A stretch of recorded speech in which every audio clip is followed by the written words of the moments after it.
os meus olhos coloridos. Os olhos, desde os primórdios da humanidade, são objetos de fascínio para o homem. Achados arqueológicos comprovam que vários povos deixaram inscrições em pedras sobre a íris e a sua relação com o corpo.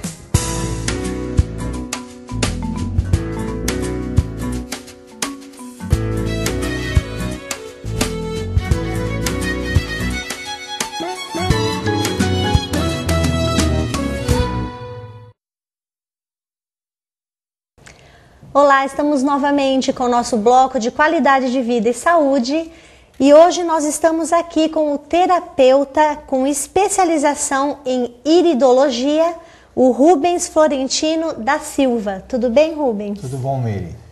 Pois é, e hoje nós vamos falar sobre um tema um tanto curioso, né, moderno, que é sobre a iridologia.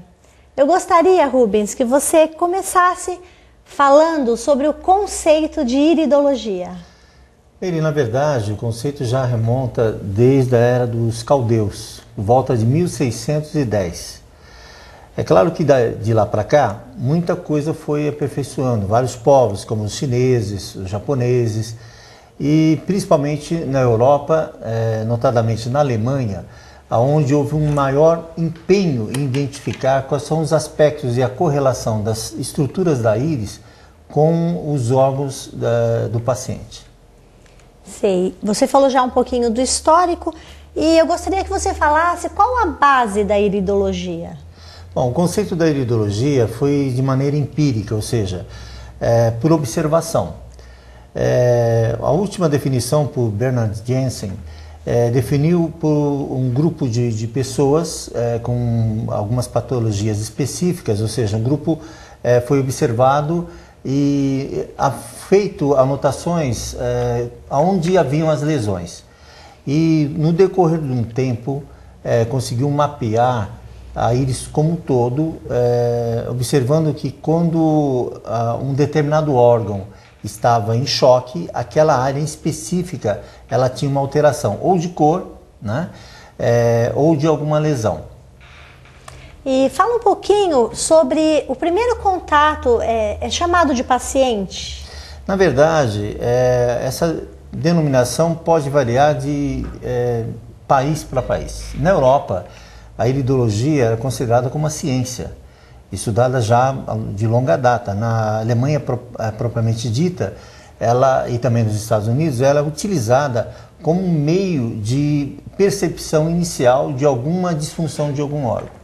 Sim, então, por exemplo, o cliente, o paciente chega ao seu consultório, como que é feito, você vai avaliar a íris, né, o primeiro contato com ele, como que é feito esse diagnóstico, quais os métodos que são utilizados para você ver e observar a íris dele? Bem, na verdade, pode ser feita de uma maneira simples, seria com uma lupa e uma luz que pudesse ser incidida lateralmente à vista, né, na íris do olho, de maneira a clarear e mostrar melhor os aspectos de cor, principalmente quando a íris é escura. E através dessa observação é possível de imediato identificar alguns fatores assim, primordiais do organismo humano, né? Então, essa é uma forma. A segunda é fotografando. Existem umas lentes especiais que pode ser conectada a qualquer máquina fotográfica, seja digital ou não, e pode-se fazer o registro dessa imagem e colocado isso no computador, você tem isso ampliado e pode observar com mais detalhe as estruturas, as lesões e os aspectos de intoxicação que eventualmente possa ter no organismo. Puxa vida, o computador ajuda nisso muito, também, né? Hoje em dia. É porque inicialmente era feito o quê? A foto e existia um mapa já de algum tempo e era feita a anotação manualmente.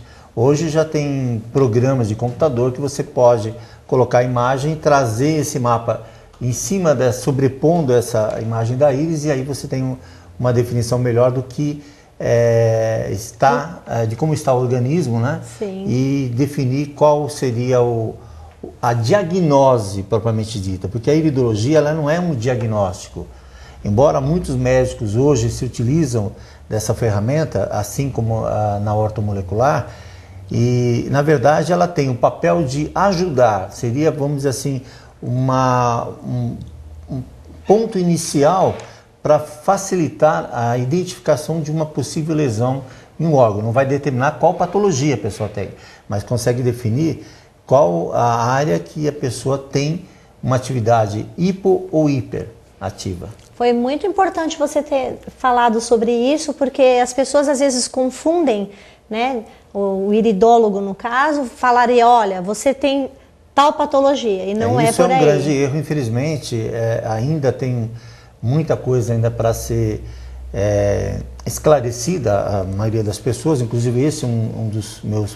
propósitos, é facilitar a todos, dentro do possível, que tenham essa avaliação e claramente dito que ela é uma ferramenta que vai ajudar a identificar uma possível disfunção, mas claro que é o seu médico que vai determinar o procedimento, o diagnóstico, porque a diagnose é uma interpretação de como o seu órgão está, mas não vai definir, como já disse antes, a patologia que a pessoa está tendo no momento. Na realidade, vocês acabam encaminhando a pessoa para um especialista. Exatamente.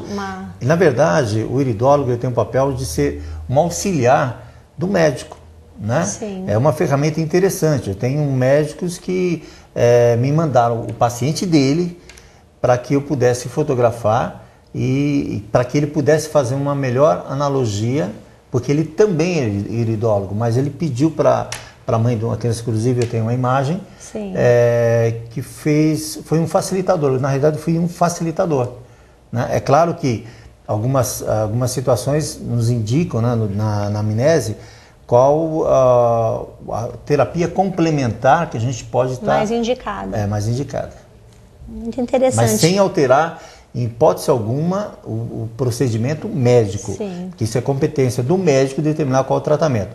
Muitas vezes nos perguntam assim, bem, eu estou em tratamento, eu devo parar no meu tratamento? Em absoluto. O terapeuta, o iridólogo ou o ortomolecular também, ele vai auxiliar o procedimento que já está sendo feito pelo médico. Sim. Portanto, a recomendação médica é importante. Nos cabe simplesmente o papel de, dentro das técnicas que a gente tem, como acupuntura, massoterapia, enfim, alguns outros procedimentos, a gente conciliar isso ao tratamento médico. Encaminhar primeiramente. Exatamente, né? E aí poder, vamos dizer assim, facilitar a recuperação do paciente. Ou, do nosso caso, nós identificamos essa pessoa como cliente, não como paciente para não conflitar com a área médica. Sim. E me parece que tem mapa da íris, né? Então vocês estudam o mapa da íris. Como que é realizado esse estudo? Bem, para facilitar a identificação, nós temos aqui na íris direita um mapa já definido por Bernard Jensen. Então, imagine que é um relógio, né? Um relógio, você tem no alto meio-dia, logo abaixo você tem no mesmo... 6 horas. 6 horas, à direita nós temos 3 horas e à esquerda 9 horas. Então, olhando como se fosse um relógio, existem zonas que determinam, identificam com cada órgão, né? Embora de uma maneira do centro da íris, da pupila, até a borda da íris, do olho, nós temos 8 camadas distintas, né, que correspondem aos sistemas, os principais sistemas.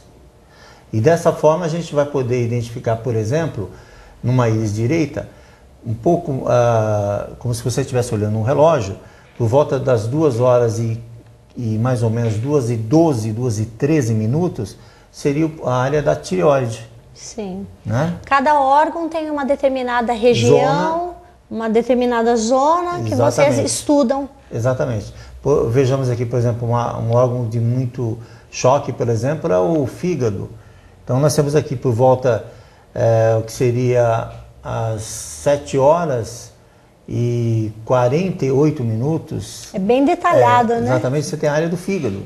Sim. E mais proximal aqui a pupila, ao centro que seria a pupila, você tem a vesícula biliar.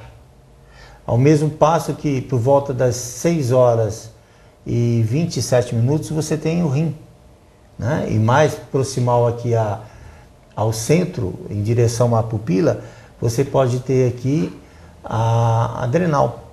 Então, dessa forma, a gente consegue identificar quais são as áreas de choque.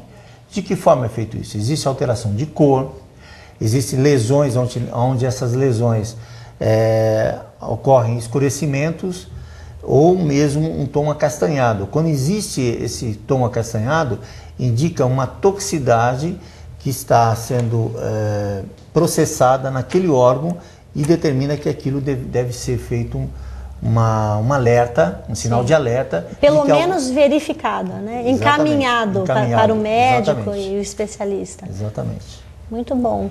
Eu acho que esse, na sua opinião, é o principal benefício da iridologia?